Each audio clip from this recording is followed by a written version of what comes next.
بسم الله الرحمن الرحيم.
بسم الله الرحمن الرحيم. مرحبا بكم، اهلا وسهلا مشاهدي الافاضل في كل مكان، مباشرة من ملعب درمان ومعركة المعارك هكذا وصفت، والمباراة الفاصلة المؤهلة الى نهائيات كأس العالم بين الجزائر ومصر.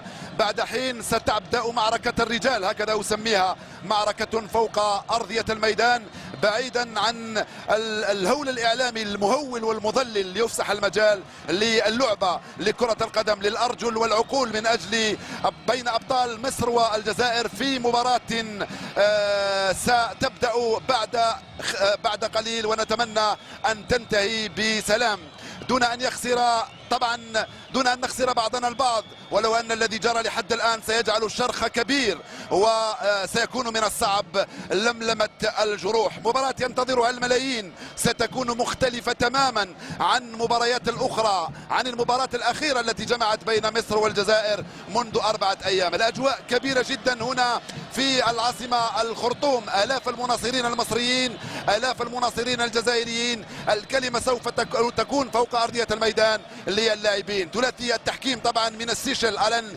إيديماي بمساعدة جوزيف دامون جاسون كذلك من السيشل، ثم الكاميروني مينكوندي إيفاريست، في حين مراقب الحكام سيكون من ليبيا السيد عبد الله سالم، المحافظ عمار سليمان من جمهورية الكونغو، محافظ الأمن المغربي محمد بحو، وممثل الفيفا جاك والتير. كل الأنظار طبعا موجهة إلى ملعب درمان، إلى الخرطوم لهذه المباراة الكبيرة التي نتمنى أن تكون كبيرة، كبار مصر والجزائر، ونتمنى أن تكون في المستوى. لا بأس أن نبدأ بتشكيلتي الفريقين مع بعض التغييرات.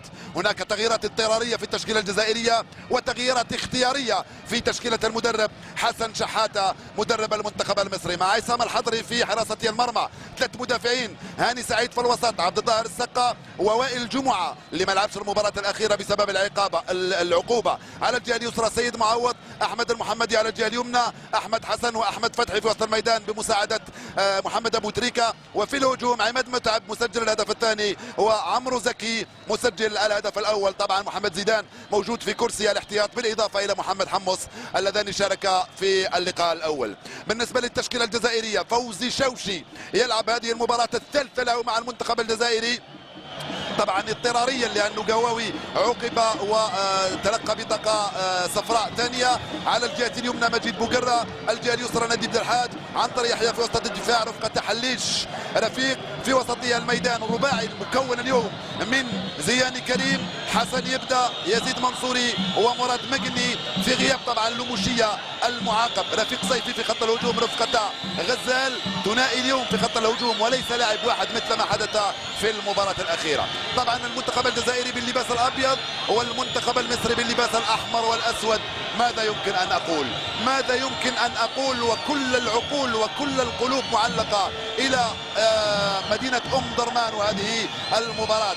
هل أنصح فقط أصحاب القلوب الرهيفة أن يأخذوا بالهم جيدا ويأخذوا حذرهم، وفي نهاية المطاف ليست إلا كرة القدم. وانطلقت المباراة لصالح المنتخب الجزائري مع أول كرة من رفيق صيفي إلى وائل جمعة، والكرة في التغطية حليش جاتوزو الجزائر كما يلقب. جاتوزو طبعا أول كرة خطيرة لصالح المنتخب المصري، وكأن السيناريو يتكرر وفوز شوشي يلمس أول كرة. طبعا مهم جدا بالنسبة لحارس يلعب مباراة من هذا الحجم أنه يلمس كرة ولو سهلة نوعا ما. لمسها شوشي، والتغطية من وائل جمعة هذا الذي كان غائبا في المباراة الأولى. متعب طبعا عماد متعب مسجل الهدف الثاني، وكذلك عمرو زكي هو ثنائي خط الهجوم في الجهه المقابله، كذلك رفيق صيفي وعبد القادر غزال. من هناك على الجهه اليمنى بوقرة ما يتمكنش من هذه الكره، تروح لمحمد ابو تريكه في الوسط لاحمد حسن، يغير تماما على الجهه اليمنى ناحيه رفيق احمد المحمدي، والتغطيه من حسن يبدا من بالحاج، وفيه خطا يصفر حكم المباراه من نذير بالحاج على احمد محمدي، واول بطاقه صفراء.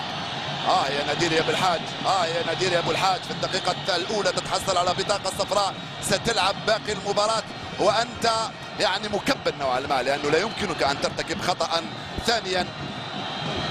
والكرة للمخالفة لصالح المنتخب المصري، وعبد الظاهر السقا باللباس الأحمر المنتخب المصري مع 6 لاعبين في الجهة المرفوعة. الكرة ممتازة، شوشي خرج هذه الكرة مباشرة ليزيد منصوري، والانطلاقة لصالح المنتخب الجزائري مع كريم زياني، والحكم يقول خطأ أو تماس لمن؟ هاي الإعادة وأول ثاني خروج لفوزي شوشي. طبعا نعرف قامته الطويلة جدا وقدراته في الكرة العالية، يخرج هذه الكرة والحكم كان صفر له خطأ. الحكم ألان إيدي ماي السيشيلي واحد من أبرز الحكام على الصعيد القاري. نذير بالحاج وأول بطاقة صفراء نالها مع انطلاقة هذه المباراة التي لا يمكن أن نجعل لها مقدمة، لأنه كل المقدمات قيلت. حسن يبدأ في وسط الميدان، ثاني مباراة له مع المنتخب الجزائري، يلعبها من هناك على الجهة اليمنى مع مراد مجني. مراد مجني في انتظار صعود بوقرة، ممتازة على الجهة اليمنى لحسن يبدأ، ترجع للخلف ناحية كريم زياني. كريم زياني ممتازة، مرفوع القائمة الثانية، هينا والضربة الرأسية من غزال. الكرة سهلة بالنسبة لعصام الحضري المتألق في المباراة الأولى في القاهرة، والانطلاقة من هناك سهلة تروح مباشرة 5 أمتار و50 بعيدة تماما عن الحارس شوشي. هاي الكرة الضربة الرأسية من غزال الجزائر عبد القادر الذي يلعب في نادي سينا الإيطالي.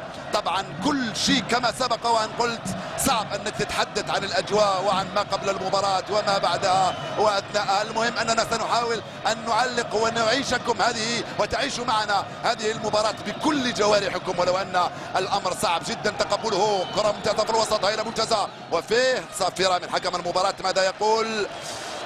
صافرة من حكم المباراة يقول خطأ لصالح المنتخب الجزائري. شوفوا الوجوه نتاع اللاعبين، طبعا الخوف بادي على اللاعبين، كيف لا وهي المباراة الفاصلة المؤهلة إلى المونديال. كرة في الوسط لصالح المنتخب الجزائري ولصالح كريم زياني. الكرة المرفوعة، الكرة الثابتة. المنتخب الجزائري أظهر وقدرات وإمكانيات كبيرة ممتازة. إلى القائمة الثانية والدفاع يتدخل يخرج هذه الكرة. أحمد حسن، تدخل من حسن من مجني مراد.